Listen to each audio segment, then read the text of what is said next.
Di sini kita bisa melihat bahwa bagaimana BRI bisa mewujudkan atau bisa mendukung apa yang menjadi kebutuhan dasar di dalam pendidikan. Ibu-ibu merasakan, terutama bahwa ibu-ibu guru, bahwa guru yang sudah lama di sini merasakan sekali bagaimana bantuan yang diberikan BRI ini untuk membuat kualitas pendidikan di SD ini dan SMP ini menjadi lebih baik.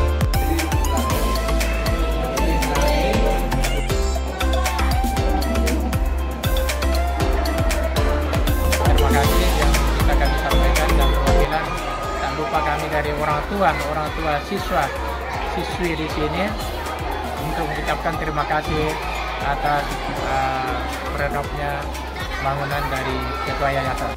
Terkhusus bagi Yayasan Kemala Bayangkari. Terima kasih, selamat semua.